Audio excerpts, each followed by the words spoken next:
Welcome, fellow traveler, on this journey called life.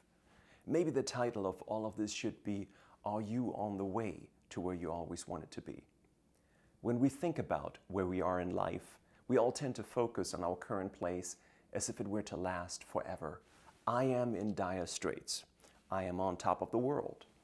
Life, however, is a journey, and the only constant in life is change. While the fundamental quest is to get where you or I want to be, it is with the understanding that walking the path is more important than reaching the final destination. Let us start with 4 premises that you already know deep inside. First, picture an hourglass. Time is slipping by like the sand in an hourglass.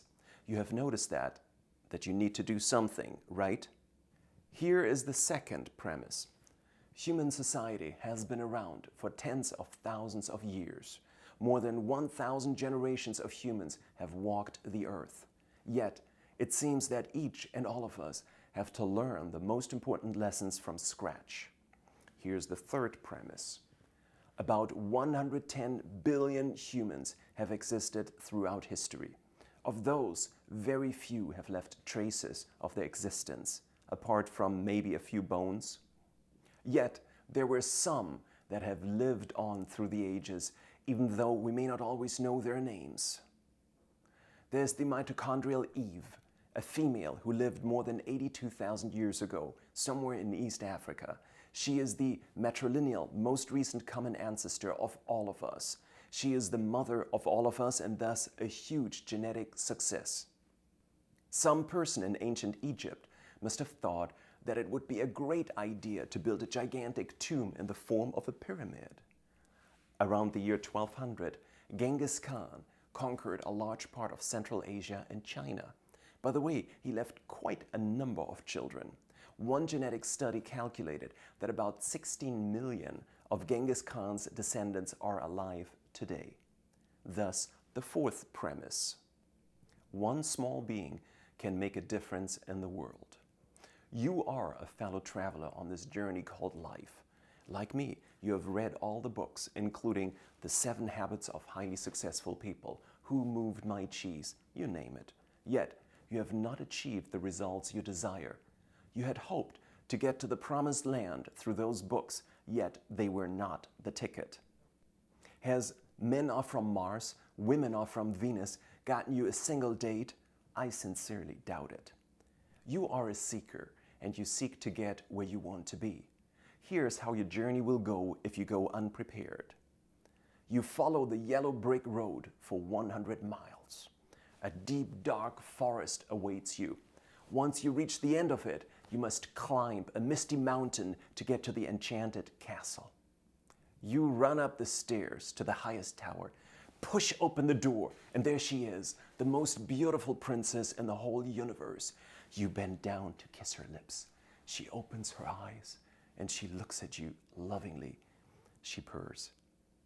Bienvenidos, caballero. Te estuve esperando por 100 años. Hazme el amor como si fuera la primera vez. No English subtitles here. This is real life, not a movie. So you think, you gotta be kidding.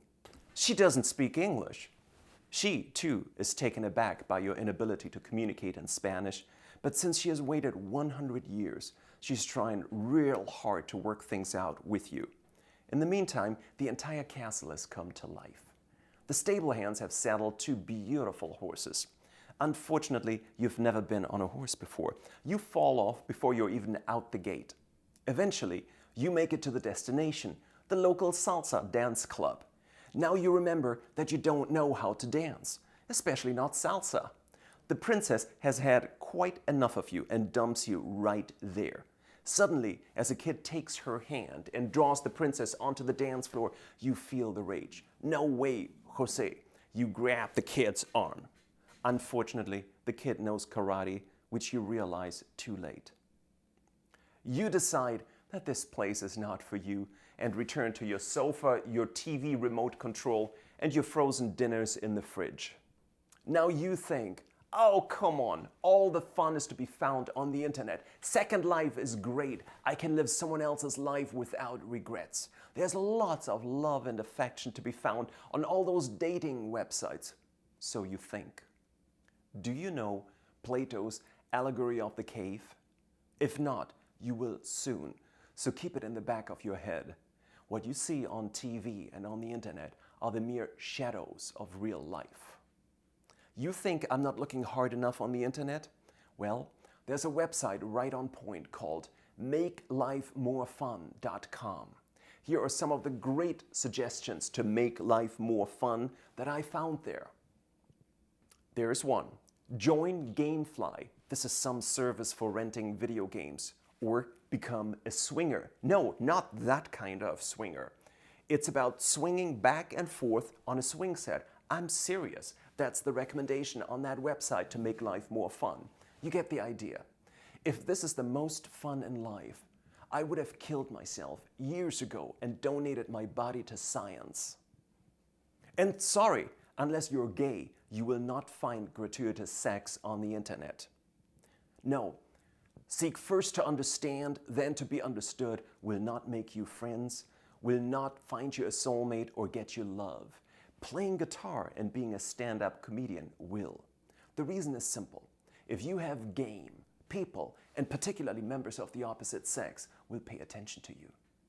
By the way, you may say, this is only for men.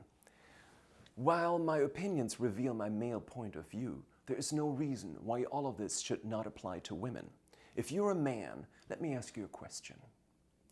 Have you ever met a woman who transforms into a shining star on the dance floor?